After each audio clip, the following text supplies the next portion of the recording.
Corona virus विश्वव्यापी महामारी की शुरुआत एक नए किस्म के कोरोना वायरस के संक्रमण के रूप में मध्य चीन के वुहान शहर में 2019 के मध्य दिसंबर में हुई। बहुत से लोगों को बिना किसी कारण निमोनिया होने लगा और यह देखा गया कि पीड़ित लोगों में से अधिकतर लोग वुहान सी फूड मार्केट में मछलियां बेचते हैं तथा जीवित पशुओं का भी व्यापार करते हैं। चीनी वैज्ञानिकों ने बाद में कोरोना वायरस के नए नस्ल की पहचान की, जिसे 2019 एन को प्रारंभिक पदनाम दिया गया।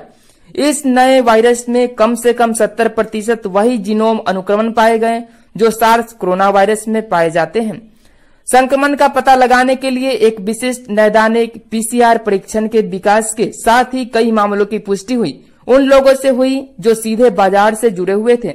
पहले यह स्पष्ट नहीं था कि यह वायरस सार्स जितनी ही गंभीरता और घातकता है अथवा नहीं। 20 जनवरी 2020 को चीनी प्रीमियम लीग के कियांग ने नोवल कोरोना वायरस के कारण फैलने वाले निमोनिया महामारी को रोकने और नियंत्रित करने के लिए निर्णायक और प्रारंभिक प्रयास करने का आग्रह किया। 14 मार्च 2020 तक दुनिया में इससे 5800 मौतें हो चुकी थी। इस वायरस से पूरे चीन में और मानव से मानव संचरण के प्रमाण है। 9 फरवरी तक व्यापक परीक्षण में 88,000 से अधिक पुष्ट मामले का खुलासा हुआ, जिसमें से कुछ स्वास्थ्यकर्मी भी शामिल थे। 20 मार्च 2020 तक थाईलैंड, दक्षिण Korea, Japan, Taiwan, Macau, Hong Kong, संयुक्त राष्ट्र America, Singapore, Vietnam, Bharat, Iran, Iraq, Italy, Qatar, Dubai, Kuwait और अन्य 160 देशों में पुष्टि के मामले सामने आए। 23 जनवरी 2020 को विश्व स्वास्थ्य संगठन ने प्रकोप को अंतर्राष्ट्रीय चिंता का एक सार्वजनिक स्वास्थ्य आपातकालीन घोषित करने के खिलाफ फैसला किया।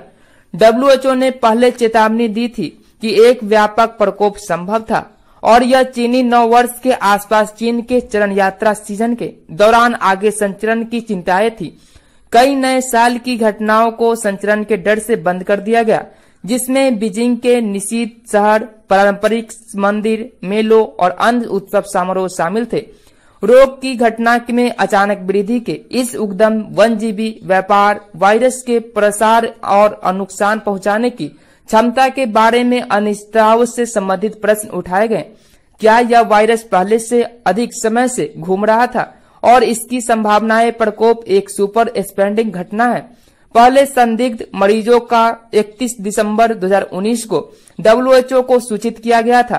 रोग सूचक बीमारी के पहले उदाहरणों के साथ 8 दिसंबर 2019 को केवल 3 सप्ताह पहले दिखाई दिया था। 1 जनवरी 2020 को बाजार बंद कर दिया गया था और जिस लोगों को कोरोना वायरस संक्रमण के संकेत और लक्षण दिखाई दिए उन्हें अलग कर दिया गया।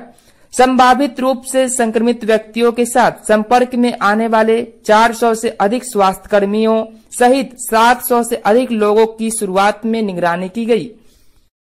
23 संक्रमण का पता लगाने के लिए एक विशिष्ट नैदानिक पीसीआर परीक्षण के विकास के बाद मूल वुहान संकुलन में 41 लोगों के बाद में 2019 nCoV की उपस्थिति की पुष्टि की गई, जिनमें से 2 को बाद में एक विवाहित जोड़े होने की सूचना दी गई, जिनमें से एक बाजार में मौजूद नहीं था और अन्य 3 जो एक ही परिवार के सदस्य थे जो बाजार में समुद्री खाने की दुकान पर काम करता था। कोरोना वायरस संक्रमण से पहली मौतों की पुष्टि 9 जनवरी 2020 को हुई। 23 जनवरी 2020 को वुहान को अलग रखा गया था, जिनमें वुहान के अंदर और बाहर सभी सार्वजनिक परिवहन को निलंबित कर दिया गया था। 24 जनवरी के आसपास के शहर हुआंगांग, इझोई, चबी, जिंगझोई और झिंजोंग की अलग रखा गया था। 30 जनवरी 2020 को विश्व स्वास्थ्य संगठन द्वारा कोरोना वायरस के प्रसार को अंतर्राष्ट्रीय चिंता का सार्वजनिक स्वास्थ्य आपातकालीन घोषित किया। इस प्रकार का आपातकालीन WHO द्वारा 2019 के H1N1 के बाद छठा आपातकाल है। इसी तरह पूरे विश्व में कोरोना वायरस धीरे धीरे एक व्यक्ति से दूसरे व्यक्ति के संपर्क में आने से फैलने लगा। सर्वप्रथम 30 जनवरी 2020 को भारत के केरल राज्य में कोविड-19 का पहला मामला दर्ज किया गया था। 3 फरवरी को बढ़कर संख्या 3 हो गई। सभी छात्र चीन के वुहान से लौटे थे। इसके बाद मार्च के महीने में संक्रमित मामलों की संख्या बढ़ गई, जिसमें से ज्यादातर लोग विदेश से लौटे थे। फिर भारत के प्रधानमंत्री नरेंद्र मोदी ने जनता को संबोधित करते हुए 22 मार्च को जनता कर्फ्यू लगाने की घोषणा किया तथा सबों को 5 मिनट के लिए कोरोना वायरस से लड़ाई लड़ रहे लोगों के प्रति आभार जताने के लिए 5 मिनट तक थाली और ताली बजाने को कहा। फिर 22 मार्च की रात में प्रधानमंत्री नरेंद्र मोदी ने पूरे देश में 21 दिनों के लिए पूर्ण लॉकडाउन की घोषणा की गई। इस तरह से कोरोना वायरस संक्रमितों की संख्या में वृद्धि होते गया और लॉकडाउन की अवधि बढ़ती गई। 1 जून से पूरे देश में अनलॉक की प्रक्रिया शुरू कर दिया गया और प्रधानमंत्री नरेंद्र मोदी ने लॉकडाउन लगाने की प्रक्रिया राज्य सरकार को सौंप दिया।